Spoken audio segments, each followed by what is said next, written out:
the roster's tight. Mo talked about that. Maybe there weren't young guys who want to get off, but you talk also about being opportunistic if opportunities come up to add players later. How do you balance that? I think that's exactly what we try to do, is try to balance what the opportunity is, who the player is, what the fit is, and whether or not it's worthwhile to give up one of the guys on the 40-man in order to get somebody onto the roster. I think in some cases players will be willing to take minor league deals, in which case you can kind of, like we like to do as much as possible, punt the decision as far down the road as we can. And knock on wood, everyone comes through spring training healthy and ready to go, but realistically, you know, pitchers sometimes get sore and guys need to start the year on the DL, and somewhere along the way there'll be somebody who's ready for the 60-day, and roster spots sometimes show up. So but yeah, that's part of the calculations. The cost of acquiring a player at this point is not just their contract, but it's also the player that we're going to have to give up in order to get him out of the 40-man. With you mentioned Jose's ability to hit left-handers. Obviously, Goldschmidt, doesn't matter who he's in there, he can stay whole game and stuff.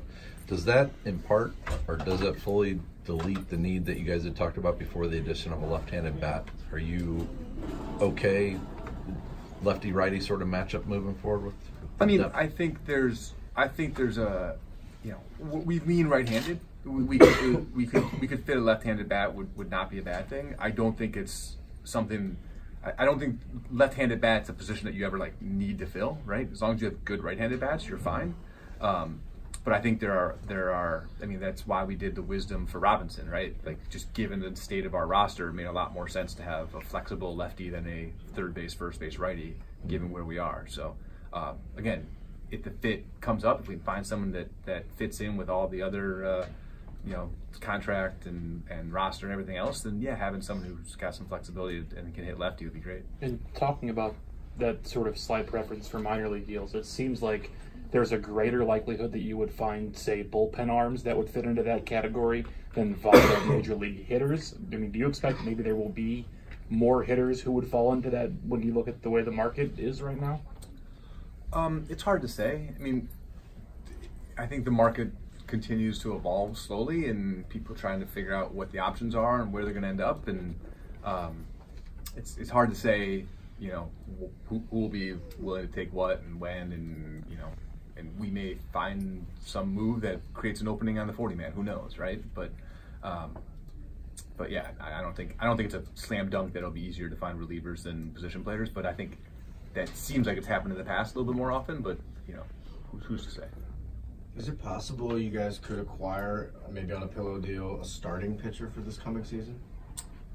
I would say, you know, I would never say something's not. I mean, anything's possible. It's not a priority for us at the moment. I mean, we feel like our rotation has both quality and depth, and that we're in pretty good shape there, and have a lot of guys who could fill that spot. But you know, nothing's right. If the right guy walks in with the right contract and the right situation and everything works, then yeah, we could do that. Girsch, how do you expect to weigh the decision on the guy who will be starting in Memphis so that he remains lengthened out and can start in the majors if needed, versus that guy being in your bullpen? Yeah, so I think I was talking to someone else earlier, and I think at the end of the day, there's going to be some tough conversations at the end of spring training, probably, because someone needs to go to Memphis and be our 6 and 7 starters, right? Like, we know that we're not going to make it to the season with 5, so you got to have somebody stretched out. You know, how we weigh that versus going to the bullpen will depend on who's healthy in the bullpen and how many bullpen spots are already taken by guys who are relievers and, you know, are long-term relievers. And somewhat by, you know, fit and who would fit in the bullpen better, and somewhat by long-term, you know, like there are some guys who we expect to be starters long-term, and so we might be more inclined to keep them stretched out and starting and make sure they get some innings. And then, you know, when we bring a guy up in July to join the bullpen, that's a lot easier because it sets you up for next year. You can still be a starter, right? If we bring you to the bullpen in April 1st, that's sort of, it's harder to stretch you back out later, right? So there'll be a lot that goes into it, and you know, we'll see where we are at the end of, you know, as we get, you know, into mid-March and sort of figure out where we are and who's healthy and how things look. Does that at all have a different level of importance? Because I mean, you look at how your rotation is set up, and there's Michaelis and Martinez, and then maybe some questions as to how many innings the other guys will handle, either because of experience, age, or past injury. Does having kind of an insurance in Memphis take on greater importance? Yes and no. I mean, Sure, but I think every year, I mean, like when a team goes through the season using 5 or 6 starters, it's like big news, right? Like almost every team ends up having 8 or 9 guys make starts. So I don't think our rotation is that different than the average rotation in terms of the health risks or the concerns or whatever.